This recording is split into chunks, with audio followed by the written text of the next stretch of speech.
Bien, pues bienvenidas, bienvenidos a este nuevo programa, a esta nueva entrevista de la Red Internacional de la Izquierda Diario, junto con la revista, el suplemento Ideas de Izquierda, en donde hemos entrevistado y buscado tener intercambios con distintos académicos y personalidades. En esta ocasión nos acompaña Amílcar París Mandoki, con quien hemos tenido también oportunidad de intercambiar, de tener incluso en las últimas jornadas marxistas 2023, tuve la oportunidad y el gusto de poder compartir una mesa de intercambio, de discusión, y bueno, bienvenido, Amílcar. Muchas gracias, Farid. Muchas gracias, este medio, por la invitación. Ideas de Izquierda. No, pues acá un gusto siempre eh, Sí. compartir. Pues gracias a ti. Y bueno, la idea un poco será intercambiar con Amílcar, quien es un conocido, ¿no? Dentro de las redes sociales, sobre todo quizá en quienes estamos más involucrados o interesados en las discusiones del marxismo, de la izquierda, y cómo, digamos, ubicamos un poco dentro de YouTube, dentro del Instagram, el Twitter, ¿no? Algunas discusiones ideológicas en donde, bueno, pues Amílcar se ha vuelto un referente, sobre todo para explicar algunos aspectos más teóricos de la obra de Marx y de algunos otros autores, ¿no? Entonces, comenzaría preguntándote, Amílcar, primero, bueno, ¿cómo ves tú esta discusión, ¿no? O esta disputa que hay en las redes sociales entre el pensamiento más conservador, reaccionario, libertario, como ahora se intenta hacer llamar, ¿no? Y las influencers, los youtubers o los canales, como la Izquierda Diario quizá, que intentan dar una batalla en ese terreno. Pues creo que no debe sorprender que yo tenga un acercamiento marxista también a este tipo de problemáticas, ¿no? Y en particular cuando yo doy clase acerca del texto de la ideología alemana, este tipo de cosas son, ¿no?, muy relevantes para entender la ideología alemana, ¿no? Lo que observamos es que dentro de la posición, de la postura marxista, pues lo que tenemos que analizar son las condiciones materiales, ¿no? Y qué es lo que nos lleva a, a esto, y cómo es que la ideología se construye por encima de las condiciones materiales, cómo es que la enajenación eh, se da a partir de la situación en la que estamos. Y una parte muy importante de esto, pues, es entender como este problema de la división de clases. El hecho de que, pues, hay una clase que es capitalista, que es dueña de los medios de producción, y, ¿no? Y estamos el resto de nosotros que los utilizamos. Y Marx nos dice en la ideología alemana, la clase que es dueña de de los medios de producción material también es dueña de los medios de producción ideológico o espiritual. Entonces, pues de ahí entendemos cómo es que, pues bueno, esta clase va a querer, a través de su control de los medios de producción intelectual, esparcir el ideario, esparcir las ideas que más le convienen a esta clase.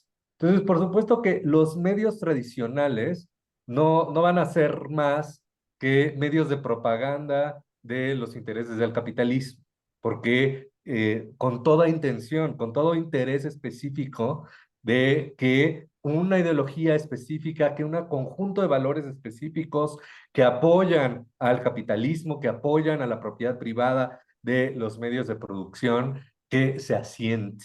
Y esto lo hacen a través de, pues, la televisión, que podemos observar en México, ¿no? Televisión Azteca y Televisa son medios propagandísticos de ideologías específicas que benefician al capitalismo, pero pues también los puestos de libros y de revistas y los Sanborns donde puedes comprar libros, la mayoría están vendiendo libros de superación personal que tienen una ideología muy específica, que son también mecanismos de propaganda de una ideología muy específica.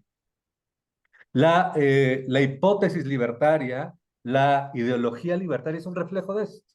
Es un reflejo del echaleganismo, de el tú puedes, si tú eres una persona con actitud, con toda la fuerza vas a lograr, con toda la actitud vas a lograr superar todas las metas. Y la ideología libertaria lo que hace es decirte sí, y que el único problema por lo cual no eres millonario ahorita es el gobierno. Por el gobierno es porque porque tú no eres millonario, porque tú ya viste todos los secretos de ser millonario, ya lo viste en el libro de Napoleon Hill, ya lo viste en no sé cuántos videos de superación personal, en todas las series donde alguien comienza sin dinero y termina siendo millonario. Tú tienes todo lo que se necesita, pero te está estorbando el gobierno, ¿no? Y bueno, entonces, mucha gente, pues, que no tiene acceso a otro tipo de herramientas ideológicas, pues se van a creer ese cuento, porque además es un cuento que es más dulce que el cuento de si es un problema estructural, ¿no? Es un problema de clases sociales, es un problema de educación, ¿no? Es un problema material. Ese es un problema más difícil de confrontar porque es un problema social y no un problema individual. Entonces, el problema social es mucho más complejo que el problema individual. Entonces, el planteamiento libertario del problema, a diferencia del planteamiento capitalista, es mucho más dulce, mucho más emocionante, mucho más intrigante y es una promesa de la vida que te prometen todas las series de televisión, ¿no? Entonces, Ujú, yo creo que es algo muy visceral.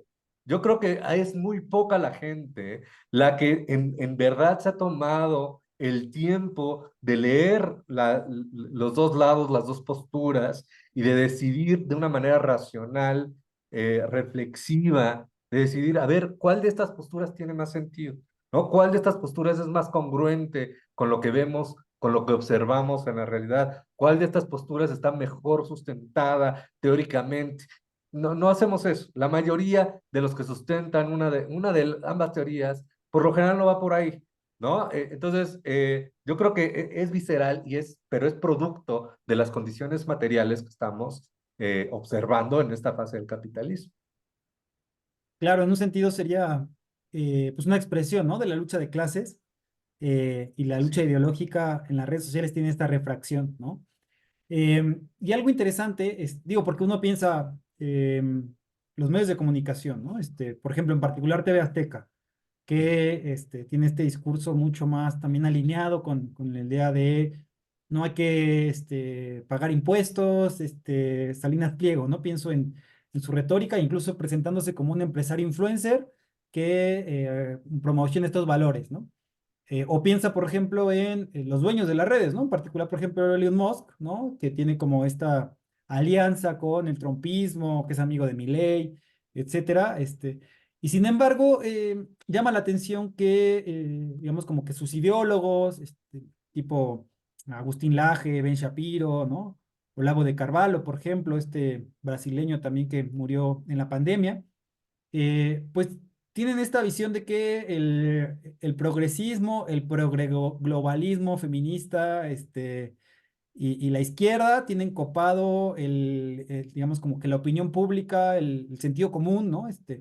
Y ellos están a la defensiva, ¿no? O ellos más bien, digamos, como que se presentan como los que tienen que vencer esa gran, hegemonía progresista eh, para poder en última instancia expresar sus posiciones más abiertamente, ¿no? Que son posiciones, pues típicamente de la derecha, ¿no? Defensora de los privilegios, de clase, de raza, incluso, de género. Y creo que es interesante porque como que eso, ellos se creen como que pobrecitos, ¿no? Ellos tienen que enfrentar al gran poder, incluso de la ONU, algunos avientan a decir, ¿no? Como que son instituciones globalistas que están acabando con la civilización cristiana occidental. Entonces, ¿cómo ves tú este discurso, digamos, como victimista de la derecha, ¿no? Que incluso, por ejemplo, llega a decir que la izquierda lo hizo muy bien porque leyó a Gramsci, a la escuela de Frankfurt, entonces ya está copada los medios, la cultura, las universidades, como que todos fuéramos marxistas, ¿no? O como que el socialismo siguiera, digamos, con ese nivel de vigencia. digo, es muy interesante cómo lograron, cómo descubrieron, cómo instrumentalizar el victimismo en estos grupos, ¿no? Es interesante cómo, o sea, se dieron cuenta que podían hacerse las víctimas estando en el poder, Ujú, siendo los más poderosos, teniendo todo el privilegio. descubrieron esta manera de hacerse las víctimas y además de hacerse las víctimas de una manera en la que en que las verdaderas víctimas se identificaron con los victimarios. ¿No? El trompismo, ¿no? Cómo es que los pobres rurales norteamericanos se identifican con este tipo que no tiene nada que ver con ellos, pero este logra identificarlos porque logra tocar una fibra muy visceral de, pues es que tú has sido una víctima. Y en efecto, ¿no? O sea, parte de lo que dicen y parte de la efectividad es que es verdad. Estas personas son víctimas. Los que votan por la derecha son víctimas, pero no son víctimas del gobierno, no son víctimas del wokismo, no son víctimas de la migración, son víctimas del sistema capitalista. Pero el sistema capitalista es complicado de ver, es difícil de entender. Es difícil entender que, pues más bien, lo que pasó no fue que los extranjeros les robaron los trabajos, sino que los capitalistas decidieron mover su empresa a un lugar donde las leyes laborales eran más flexibles, donde podían pagar muchísimos más bajos salarios, y entonces para que Contaminar además más. eso les servía como una herramienta para explotarlos a ellos, para mantener a sus salarios bajos. No, entonces hay una especie de genio propagandístico en este discurso victimista y en esta manera de instrumentalizar el sufrimiento que ellos mismos están provocando, ¿no? Cuando, y pues es que además, ¿por qué les es tan fácil? Porque los medios están bajo su control, porque los medios están apoyando. ¿Por qué? Porque además, lo hay, en muchos lados no hay de veras un discurso de izquierda. Están criticando cierta izquierda que es muy hipócrita y están demostrando la hipocresía de ese discurso de izquierda porque es muy hipócrita, porque también está al servicio del capital, porque la izquierda norteamericana de los Democrats es una izquierda que se enfoca en cosas triviales, en cosas tontas y que nunca va a la raíz de los problemas, porque si no va a perder el financiamiento de los grandes empresarios de las grandes empresas. Y entonces, pues bueno, se observa, se demuestra la hipocresía de esta supuesta izquierda de los partidos demócratas y de muchos otros ¿no? En otros países que tienen un discurso de izquierda, pero que se codean con los grandes capitales de sus países, ¿no? Entonces, le sirve mucho a la derecha la hipocresía de la izquierda para poder atacarlas y para poder instrumentalizar este discurso, ¿no? Y bueno, además, bueno, tiene muchísimo tiempo que se ha utilizado que los poderosos han utilizado a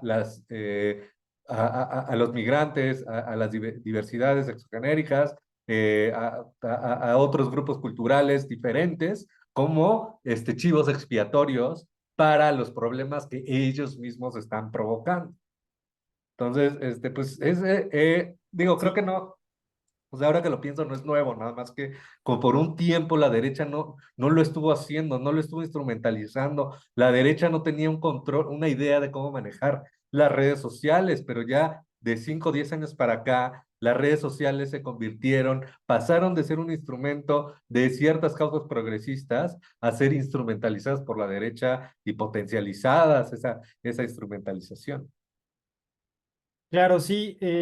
Ahora que decíamos tema del victimismo, recuerdo un meme está como un dibujo de un tipo del Ku Klux Klan, ¿no? Dice, es que nos discriminan por pensar diferente, ¿no? Ujú.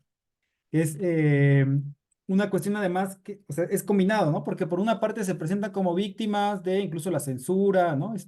La censura woke, ¿no? O digamos, como este consenso liberal, ¿no? Que podríamos pensar que existe, porque ellos, digamos que muchas de sus posiciones son o monarquistas, por ejemplo, ¿no? O una suerte de neofascismo en libre mercado, como podrían ser las ideas estas paleolibertarias, que tienen puntos de conexión, ¿no? Entre incluso los posicionadores de la extrema derecha más clásica fascista o protofascista, ¿no? El franquismo y demás, con, digamos, estas ideas de libre mercado, privatización total, ¿no? Pero es interesante porque son o sea, se presentan como víctimas, pero además como disruptivos y políticamente incorrectos, ¿no? En un contexto de crisis, creo que justamente es donde tienen más posibilidad de alcance sus visiones, ¿no? Y justamente también yo creo que es algo interesante porque efectivamente yo pienso en las redes sociales, por ejemplo, en México en el 2012, ¿no? Movimiento Ingreso 132 contra el regreso del PRI a la presidencia. Y entonces, en las redes sociales, la juventud agitando, ¿no? O los indignados en el Estado español, también en su momento, el 15M, eran las redes sociales las que, digamos, como que incluso se decía, nosotros damos las noticias que los medios no quieren, ¿no? Sin embargo, yo creo que sobre todo quizá a partir de la campaña de Trump, ¿no? Y también en el marco de la pandemia, pues hemos visto este nuevo auge, ¿no? De posiciones reaccionarias que van desde influencers masivos hasta académicos, intelectuales que tienen esta posibilidad de grabarse y ser famosos, ¿no? En las redes sociales con un discurso justo, pues bastante reaccionario, ¿no? En contra de los movimientos como el Black Lives Matter, en contra del movimiento feminista, en contra del movimiento ambientalista, ¿no? Incluso negacionistas del cambio climático, etcétera, ¿no? Que digo, si uno lo piensa, la extrema derecha históricamente ha tenido teorías de la conspiración, ¿no? Incluso hay como esta idea que en algún momento algunos pues, seguidores del nazismo decían como que los judíos eran judío bolcheviques y entonces estaban haciendo una conspiración para justamente acabar con la civilización cristiana, ¿no? Occidental, pero de alguna manera esto muta, ¿no? O tiene una nueva reactualización, por ejemplo, con la visión de que, no sé, personajes como George Soros, ¿no? Que por otra parte es cierto que, digamos, como que encabeza un ala eh, progre de la burguesía, ¿no? Financiando algunos proyectos y demás, o financiando al Partido Demócrata, aparte del Partido Demócrata por lo menos, serían los que están detrás de nueva situación, digamos, en donde la izquierda hay que combatirla, ¿no? Y yo creo que es interesante porque no solamente se van contra la izquierda dura, digamos, contra los marxistas, los trotskistas o las corrientes que plantean la revolución social, sino como que dicen, del centro hacia la izquierda todo es comunismo, ¿no? O sea, casi como una suerte de no diferenciación entre las posiciones que no son totalmente pro libre mercado, o que tienen algún tipo de idea, por ejemplo, regulacionista o redistributiva del ingreso, ¿no? Como podríamos pensar que reivindica la centroizquierda o el keynesianismo, ¿no? Entonces, de alguna manera, pues le sirve, ¿no? O sea, como decir, todos son lo mismo, ¿no? Entonces, acá estamos los que vamos a enfrentar este establishment y así es como se presenta a Trump, ¿no? Como un outsider y donde podríamos encontrar también personajes como Bolsonaro, etcétera, ¿no? Eh, Sin embargo, bueno, ¿cómo ves tú en particular, pues justamente esta, pues no sé, como respuesta, ¿no? Que podemos encontrar también desde la izquierda, ¿no? Yo he visto, por ejemplo, que se ocupa mucho el sarcasmo para, para burlarse de posiciones conservadoras, ¿no? Que se ocupan, por ejemplo, también memes, ¿no? Y que hay también canales y algunos nuevos influencers, ¿no? A lo mejor todavía no con ese alcance, porque hay que pensar que será, algunos de los, digamos, influencers o referentes, youtubers de derechas, pues surgieron grabándose en su casa, pero muchos otros tienen financiamiento de instituciones, de think tanks conservadores, ¿no? Justo como los hermanos Koch, ¿no? Y algunos otros. ¿Cómo ves entonces esta disputa y este planteo que podemos encontrar también en ellos? Digo, a mí me parece fascinante. Yo creo que en particular a partir de la pandemia y a partir de TikTok, donde la barrera de entrada para comunicar tus ideas en línea y distribuirlo, creo que ¿no? Cayó, se bajó mucho, ¿no? Los límites y mucha gente pudo entrar y mucha gente pudo acceder. Yo aprendí un montón de cosas de distintas posturas de izquierda, porque la izquierda, si algo es la izquierda, es diversa, ¿no? Es diversa, viene de, o sea, ¿por qué? Porque la manera en la que el sistema actual nos victimiza es también muy diverso, ¿no? Y entonces las luchas vienen de todos lados, de todas partes, y es increíblemente interesante todo lo que surgió a partir, ¿no? Estábamos encerrados, estábamos frustrados, estábamos, y lo único que teníamos eran nuestros celulares, y salió un montón de gente, de todas partes, a hablar de problemas a partir de distintas perspectivas. Y a mí me pareció maravilloso, me pareció fascinante, ¿no? Digo, también fue durante la pandemia donde yo me lancé a YouTube, que pues bueno, por lo de las clases en línea y demás. Entonces, digo, a mí me parece, me ha parecido una experiencia muy interesante y he aprendido muchísimo desde distintas perspectivas sobre el género, sobre la identidad genérica sexual, sobre la diversidad, sobre la discapacidad, sobre la diversidad, sobre otro tipo de posturas, ¿no? Que además, que van confluyendo y que al final estamos luchando contra el mismo problema, ¿no? Contra la opresión, contra los sistemas de opresión que caen, que recaen sobre nosotros, ¿no? Pues a mí me gusta, me ha parecido fascinante, solo que pues, sí, claramente por nuestra diversidad, pues hablamos de distintas voces, hablamos desde distintos espacios, y entonces a veces no es fácil como juntar fuerzas, unir fuerzas. ¿No? ¿Por qué? Porque los que están hablando del otro lado están en favor de la hegemonía los va a apoyar, la hegemonía los va a levantar, pueden encontrar alianza en el odio que tienen al cambio, ¿no? Se alían entre ellos por ese miedo al cambio. Entonces, siempre ha sido más fácil a la derecha. A la derecha aliarse, porque la élite opresora siempre es poca y es un foco de atención, es un foco que tiene todas las herramientas, todo el poder, todo el capital, mientras que nosotros somos muchos y tenemos una diversidad de posturas y además, pues a veces metemos la pata, ¿no? Y entonces, o no comprendemos la lucha de la persona de al lado, ¿no? Lo que la persona de al lado está tratando de explicarnos, porque ¿no? Porque estamos muy metidos en lo nuestro, estamos muy metidos en, no, que el antirracismo, que el anticapitalismo, que el anticolonialismo, etcétera, el antiespecismo, etcétera, etcétera, etcétera, ¿no? Entonces, creo que también hay, y pues el chiste ahorita es como tratar de como unir fuerzas, ¿no? De encontrar que además estamos luchando en contra del mismo enemigo. Y luego pues pasa que tenemos además exigencias morales más grandes hacia adentro que hacia afuera, ¿no? Es decir, decimos, o sea, si alguien tiene un tropiezo, si alguien no hace exactamente lo que pensamos, cuando se quiere decir de izquierda, lo criticamos más severamente a esta persona, le damos menos chance, cuando, pues hay todo un mundo ahí de gente muy culera, muy cabrona, o sea, un sistema que nos va a oprimir y que no,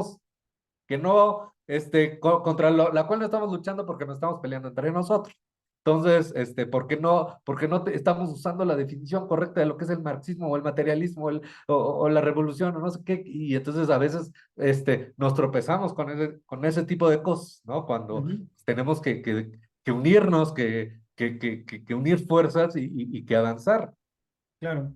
Sí, bueno, es una interesante discusión, ¿no? Justo que hace a pensar, eh, pues este tema de que muchas veces se acusa, ¿no? A distintas visiones de sectarias, ¿no? Puristas, de decir, tú crees que tienes la razón absoluta y entonces no tienes capacidad de diálogo o de encuentro con otras visiones que a lo mejor justamente parten desde otro lugar, pero que están luchando en contra de un mismo enemigo, como bien comentas, ¿no? Ahora, un poco ligándolo a esta cuestión, ¿no? Y digamos de la diversidad de visiones, de posturas. eh, yo te conocí, ¿no? Y seguramente muchos que podrán estar viendo esta entrevista, con algunos videos sobre Marx, ¿no? Y el Capital. Quizás son de los más reproducidos ahí en tu canal. Muy interesantes y de forma muy didáctica se pueden ahí entender algunos conceptos medio complejos. Pero veo que también hay algunos otros, por ejemplo, sobre pensadores anarquistas, ¿no? Creo que sobre Kropotkin, hay algo también sobre género, ¿no? Y también desde el marxismo feminista retomas algunas discusiones. Cuéntanos un poco, digo, ya nos contabas que iniciaste en la pandemia justamente al llevar a la práctica tu profesión y grabar los videos, ¿no?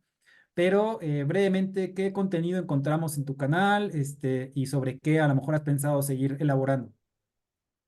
Pues el nacimiento del canal, como lo comentaba y como me lo recuerdas, fue durante la pandemia, porque pues yo soy profesor de la Facultad de Filosofía y Letras de la UNAM y entonces en la pandemia nos tocó dar clases remotas.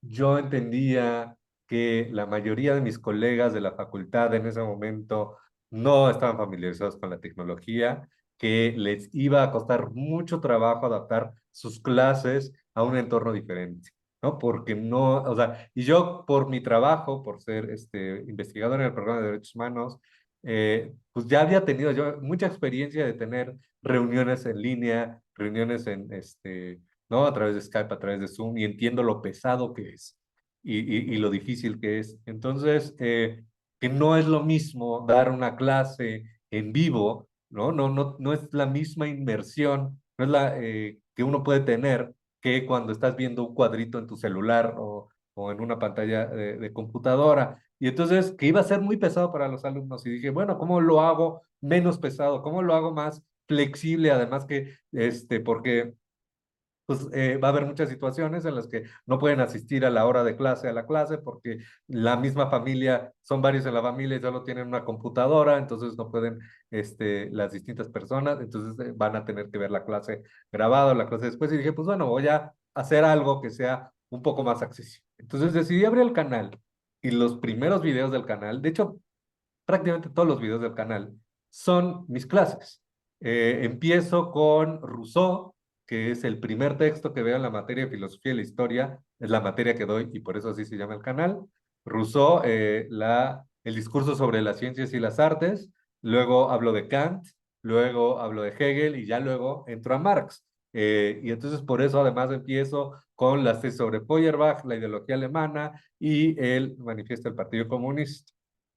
Entonces, así empiezo yo dando las clases y así he seguido. El, este, en la segunda temporada es sobre una materia que yo daba, que ya no doy, que era sobre Marx, y era y también trataba Kropotkin y trataba otras visiones, también trataba Federici, ¿no? Federici como parte de esta reivindicación que lograron las feministas, ¿no? La lucha de las mujeres en la Facultad de Filosofía y Letras, como a invitarnos a que incorporáramos una visión de género en nuestros cursos. Entonces, yo metí a Federici para discutir el capitalismo desde esta otra posición.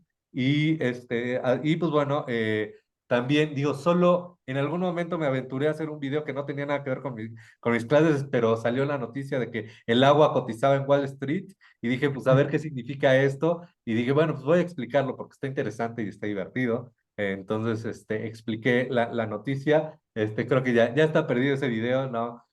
Como que tuvo un poquito de fama en ese momento, pero no salió. Y pues la verdad es que los videos que yo he agregado después de eso han tenido que ver con las mismas materias. Metí a Ibn Khaldun porque quería hablar, porque cambió mi programa de filosofía de la historia. Y dije, Creo que pues es que ya metiste, estuvo bueno, perdón, perdón. también metiste, me parece, a Walter Benjamin, ¿no? Si no me equivoco. Sí, a Walter Benjamin era parte de filosofía de la historia, y siempre he dado a Walter Benjamin en filosofía de la historia desde que era adjunto. Yo di una clase de Walter Benjamin porque, no, o sea, lo tengo muy cerca de mi corazón. Además, ahí advierto que es mi interpretación de Walter Benjamin de ese texto, y yo creo que nadie puede decir que tiene la verdadera interpretación de Walter Benjamin porque hay muchas cosas, hay muchos niveles y muchas profundidades de Benjamin, ¿no? Hay cosas que podemos decir de Marx que son interpretaciones correctas e incorrectas, pero Walter Benjamin es mucho más complicado, es mucho más alegórico y tiene muchísimas conexiones con muchísimas cosas. Sí, entonces también puse a Benjamin, puse a Nietzsche, y pues bueno, está Marx, está Kropotkin, y pues la serie del Capital, que también Ujú. es por la serie por la que cuando paso enfrente en la Facultad de Economía siempre me detienen, me dicen, oye, gracias a ti pasé Economía Política, ¿no? Por la serie de videos del Claro. Capital. Y pues luego fue Ibn Khaldun, metí a Lukács, que tiene que ver con otro curso que estoy dando de Karl Marx y de la Escuela de Frankfurt en otro lado, en el Centro de Estudios Filosóficos. Y ahorita estoy haciendo los videos de filosofía política, que es una materia que pues apenas estoy empezando a dar, entonces estoy haciendo los videos, empecé con Platón, ya hice Aristóteles, puse a Cicerón, que es como un punto medio, que para poder llegar a los contractualistas.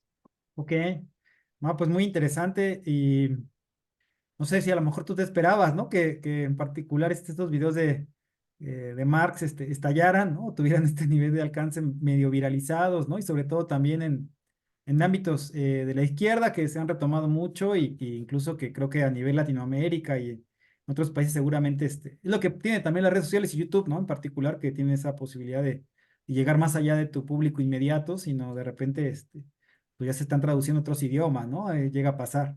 Eh, Sí, de hecho lo que más me sorprende es cuál es el video más popular de mi canal. O sea, eso sí, yo nunca lo hubiera adivinado. Y es el video sobre los Grundrisse, la introducción de los Grundrisse. O sea, es un texto sumamente metodológico, o sea, es muy clavado en la textura. Yo no entiendo por qué ese es el texto, ¿no? El del método dialéctico materialista. Además. Digo, estoy fascinado porque, o sea, justo o sea, esa es la parte de Marx que a mí más me encanta, ¿no? La claro. parte metodológica, el hecho, o sea, lo filosófico metodológico, ¿no? Y de lo cual se deriva todo lo demás, ¿no? O sea, por eso es por lo que a mí Marx me enganchó, ¿no? Y todo lo demás, lo anticapitalista, fue consecuencia de eso.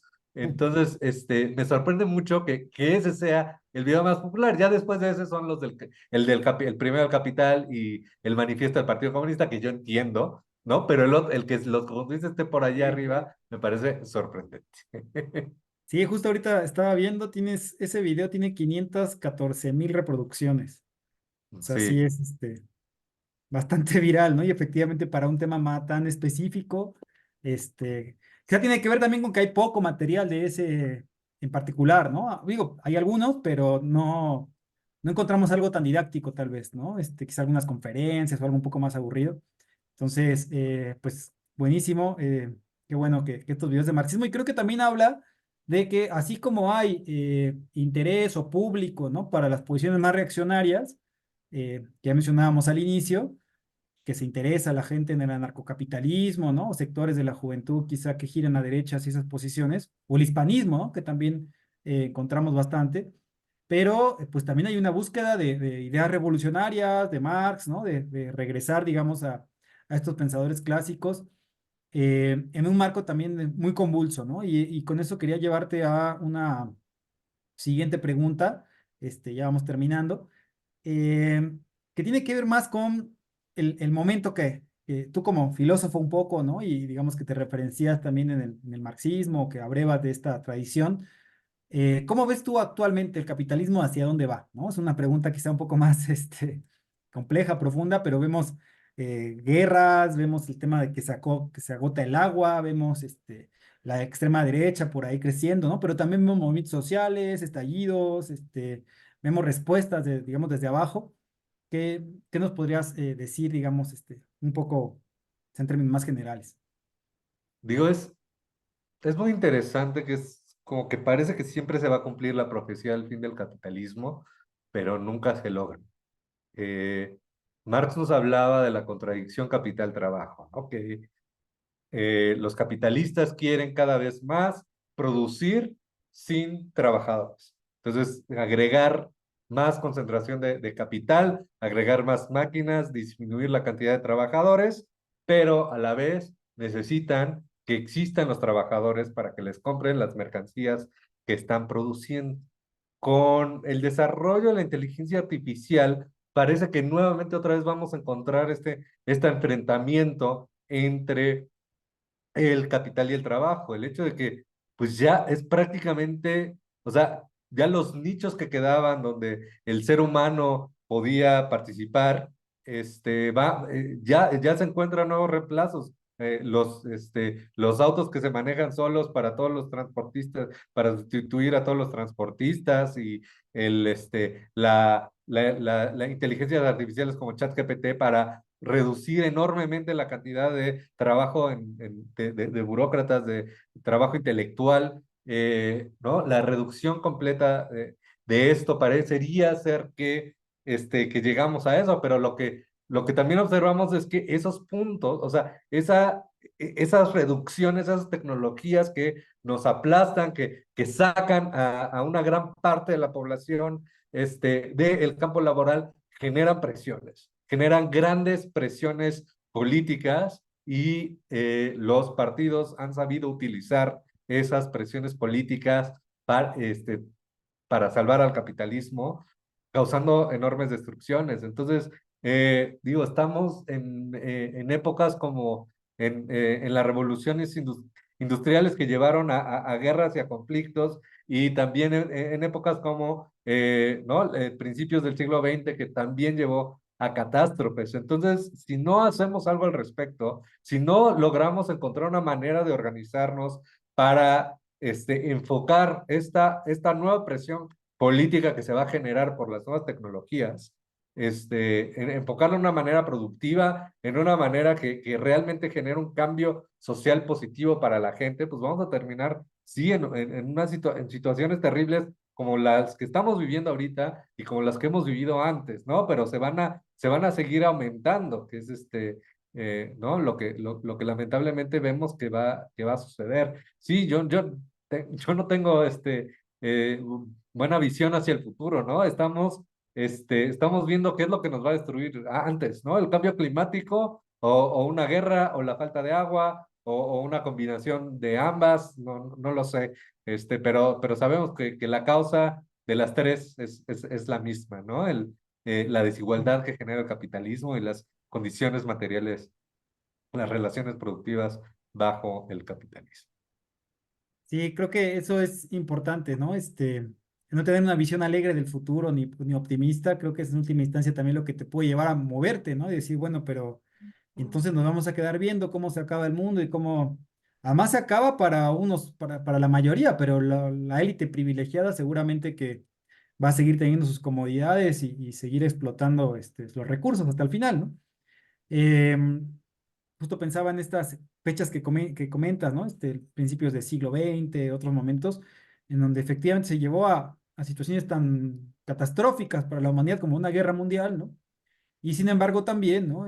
Vale la pena dialécticamente pensar que pues también hubo una revolución en Rusia, ¿no? Que cambió la historia de la humanidad en gran medida. Entonces, yo coincido en que de alguna manera estamos en un momento de cierta crisis civilizatoria y que de esto puede emerger tanto, digamos, una sociedad más de tipo distópica, ¿no? Quizá parecida a Mad Max, o también pues puede llegar procesos de lucha, organización, que en última instancia también tiene que ver con pensar la capacidad de la clase trabajadora, de la humanidad, de asociarse y de sobrevivir en colectividad, ¿no? Que es algo que también es algo muy, muy humano, ¿no? Y que precisamente es de donde también habría Marx para pensar, bueno, es posible otro tipo de organización social, es posible otra sociedad en donde no prime el interés del capital y prime más bien el interés colectivo, ¿no? Y bueno, con eso quería la última pregunta. Bueno, dos, pero una es mucho más corta. Este, una reflexión final quisiera que nos hicieras más bien pensando la discusión o cómo lo intentan presentar mucho la derecha actualmente, ¿no? Discursos ultra neoliberales de el Estado nos oprime, lo colectivo es malo, la solidaridad es mala, sálvese quien pueda, pero lo presentan de forma muy como que parecía tener la idea de la libertad individual versus la colectividad que oprime al individuo, ¿no? Y creo que ubican además al marxismo directamente ligado al estalinismo, ¿no? A esta idea de un estado totalitario, un dictador que no permite que pienses más allá de lo que dice el partido. Cuando el marxismo, desde mi punto de vista, seguramente compartirás que más bien plantea la libertad justamente del individuo, pero a partir también de la libertad de la colectividad o de la sociedad, ¿no? ¿Cómo ves tú esta discusión individuo, colectivo, que creo que es parte de las que está en el ambiente también, en el debate ideológico? La verdad es que es una gran victoria ideológica de Estados Unidos haber opuesto libertad con un régimen colectivo. Pero la verdad es que tampoco es algo nuevo. Ahorita que estabas hablando de libertad, estoy recordando un chiste que pone Marx en la ideología alemana, ya en uno de los pasajes, creo que es donde critica a Stirner, donde dice, pone una escena donde está un norteamericano que va a Inglaterra a ver sus libertades y lleva a su esclavo, y entonces el esclavo hace algo que no le gusta al norteamericano. Pues estamos hablando de 1845, ¿no? Entonces, Ujú. todavía no es la emancipación en Estados Unidos, no es la guerra civil.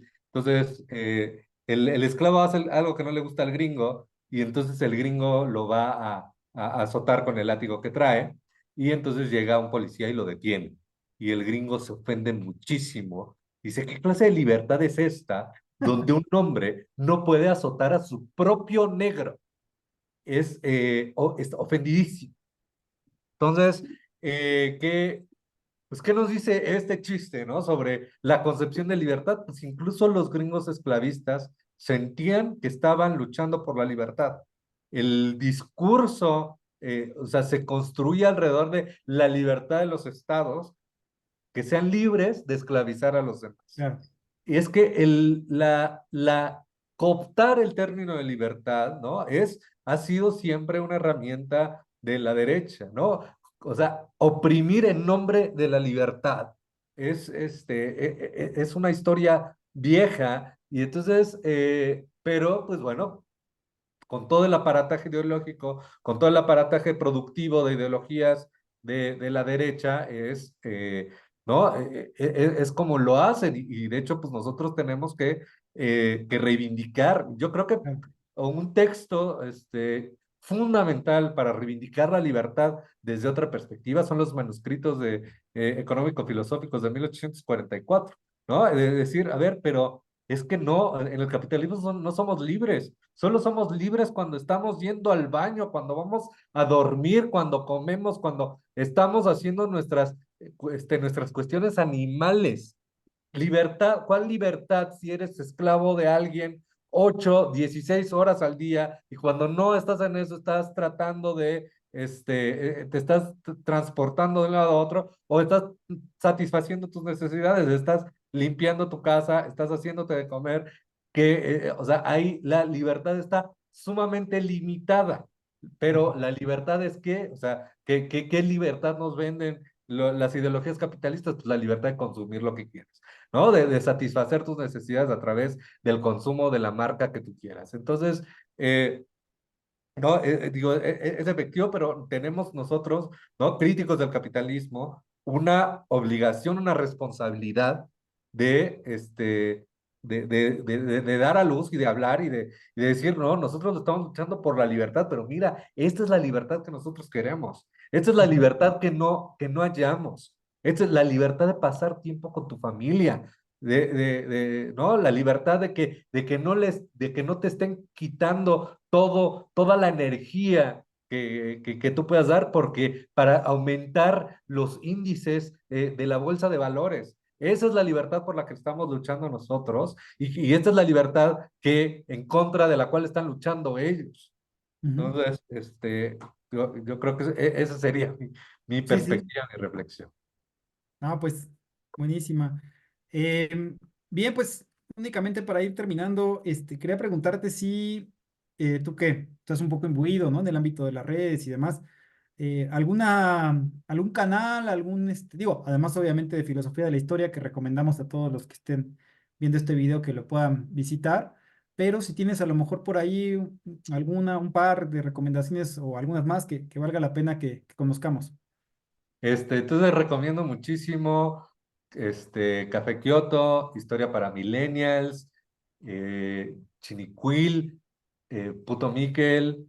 Son excelentes recursos todos esos para crítica al capitalismo, crítica en contra del patriarcado, y además educación sumamente interesante. El fundido está, híjole, Ay, bueno, ahorita se me están yendo muchos otros canales que vale la pena, pero si empiezan a seguir esos, seguramente les empezarán a llegar a otros.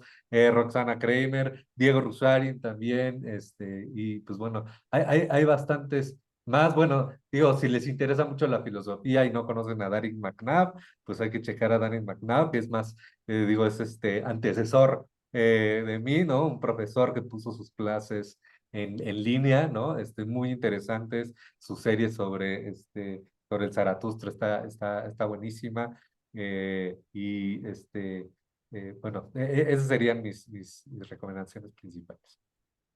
Buenísimo, Amilcar. Pues un montón de materiales ahí que vale la pena conocer. Efectivamente, pues eh, creo que hay que animar, ¿no? A todos los que tienen cierto conocimiento, que les interesa el marxismo, militen o no, ¿no?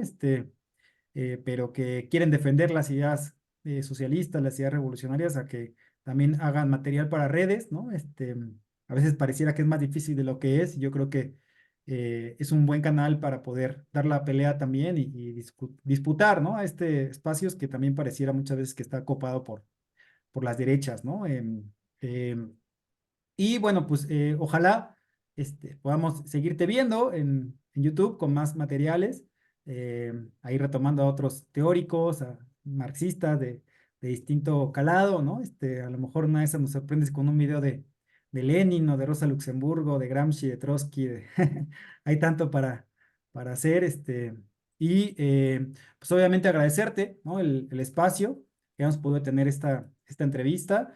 Esta también es tu casa, ¿no? La Izquierda Diario, la Ideas de Izquierda, para poder seguir organizando eventos y también poder seguir la Gracias. comunicación en redes sociales. No, pues muchas gracias. Yo siempre acá sí me siento bienvenido cuando abren estos espacios y cuando me invitan. Entonces yo siempre voy a aceptar cuando tenga tiempo, ¿no? Ahí ajustamos calendarios, pero sí, con mucho gusto. Bien, pues, y bueno, si llegaron hasta acá también les invitamos a que le den like al video, que compartan, que nos ayuden a llegar más lejos para poder también, pues, reposicionando las ideas revolucionarias, el marxismo en las redes sociales, algo muy necesario para estos tiempos. Hasta la próxima.